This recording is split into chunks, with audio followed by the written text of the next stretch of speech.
For today's video mga kapatid, ating pong talakayin mga kapatid ang isang mga ngaral sa social media na aking pong narinig at aking pong napanood mga kapatid. Sinasabi niya na ang bautismo daw ay hindi nakasama sa kaligtasan, no? Sinasabi niya doon mga kapatid na kung sumampalatayaan daw ng tao at kahit hindi na daw magpabautismo, ligtas na daw. Yun ang emphasize na doon mga kapatid sa akin pong napanood. Bisaya yun mga kapatid at akin pong naintindihan dahil Bisaya din ako. At malinaw na sinasabi niya na hindi na daw kailangan ang bautismo sa kaligtasan ng tao, kundi sumampalataya lang ang tao na daw ay maligtas, no?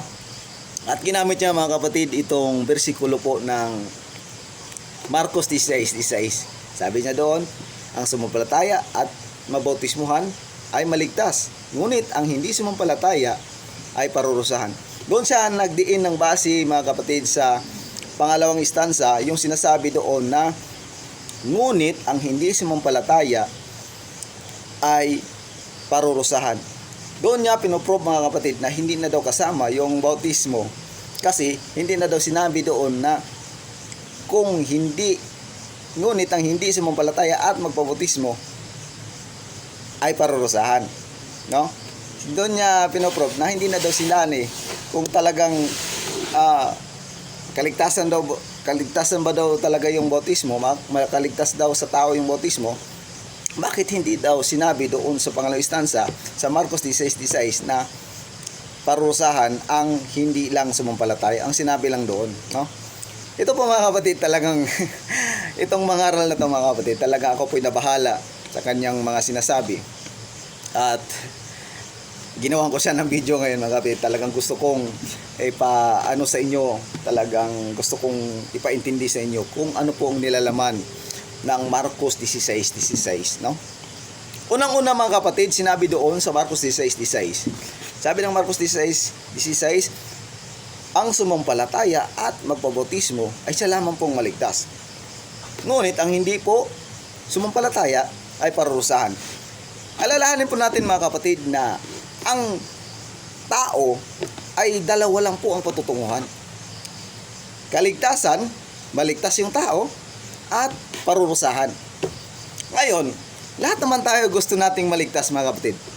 Malinaw na sinasabi doon na kung gusto mong maligtas, kung ikaw tao, kung gusto mong maligtas, kailangan mo sumampalataya at magpabautismo, no? Hindi po sinabi doon na sumampalataya lang sa Marcos 16:16, kundi sumampalataya at magpabautismo. Malinaw na sinasabi na kung ikaw ay sumampalataya at nagpabautismo, ikaw po ay maligtas. Hindi po sinabi doon na kung ikaw ay sumampalataya lang, ikaw na po ay maligtas, no? Malinaw mga kapatid na kung gusto mong maligtas, kailangan sumampalataya ka at magpabautismo. Pero kung ayaw mong maligtas, gusto mo ng parusa, huwag kang sumampalataya. Kasi sabi nung sa baba, ang hindi sumampalataya ay parurusahan. Malinaw mga kapatid. Ganito kasi yon ang nilalaman nito. Ang ibig sabihin doon sa Marcos 16:16. Bakit sinabi doon sa unang istansa na ang sumampalataya at magpabautismo ay maligtas? Bakit ganoon ang sinasabi doon? At doon sa baba, sinasabi na ngunit ang hindi sumampalataya ay parurusahan. Bakit sinabi doon sa baba na hindi na sinali ang bautismo? Dahil po mga kapatid, kung ikaw ay sumampalataya, kailangan mo talagang i-prove sa pamamagitan ng bautismo, pagtanggap ng bautismo. Kung totoo kang nanampalataya sa Panginoon, kailangan mong tanggapin ang bautismo. Doon mo prove sa bautismo na kung natutuo kang sumampalataya sa Panginoon. Kung sumampalataya ka sa Panginoon, kailangan mo magpabautismo para ma-prove na talagang totoo kang sumampalataya sa Panginoon.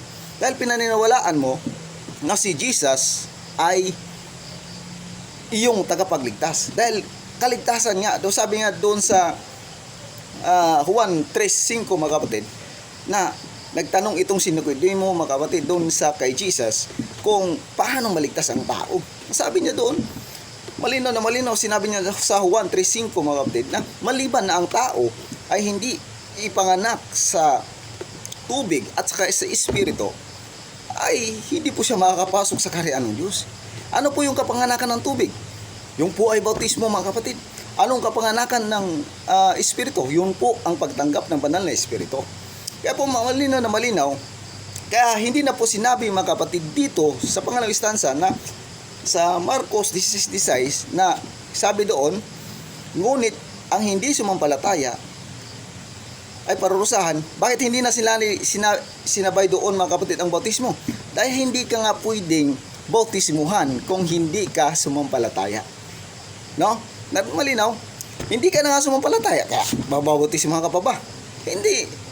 Ang babautismuhan lang, mga kapatid, yun lang pong sumampalataya. Hindi ka na dahil yung tao na yun, kaya naparusahan siya dahil hindi siya sumampalataya.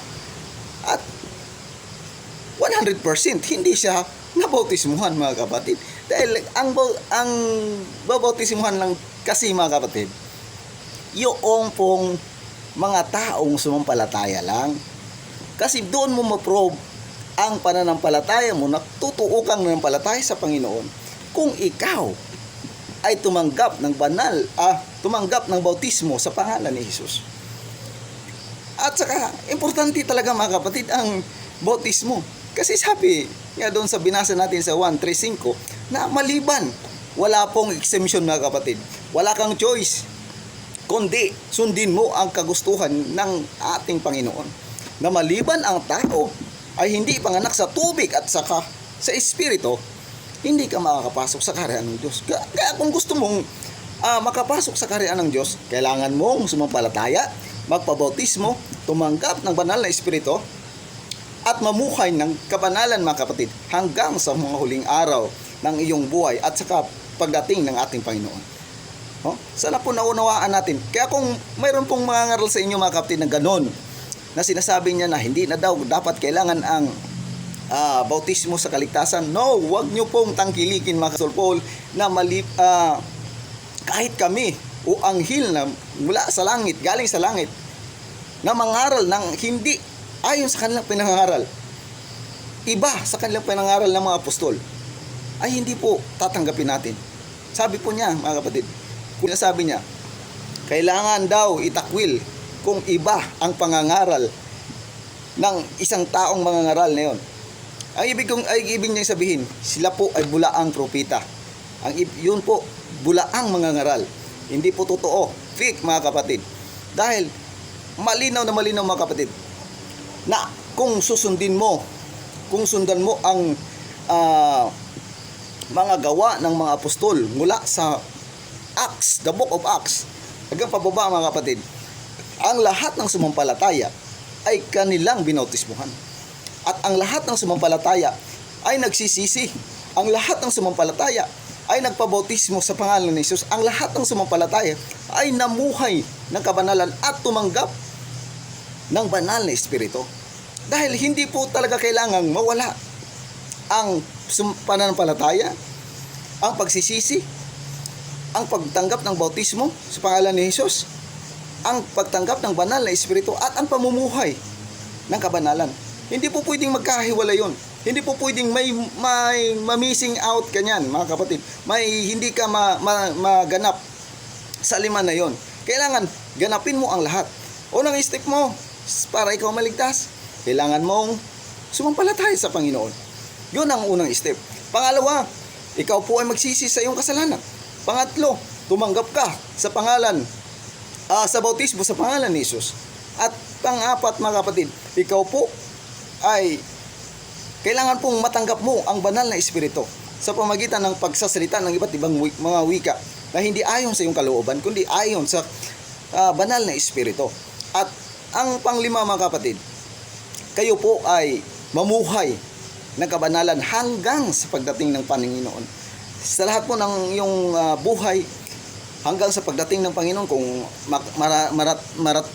maabutan tayo ng Panginoon sa rapture, mga kapatid, kailangan po na palagi tayong namuhay ng kabanalan para po tayo ay magiging maligtas, mga kapatid. No?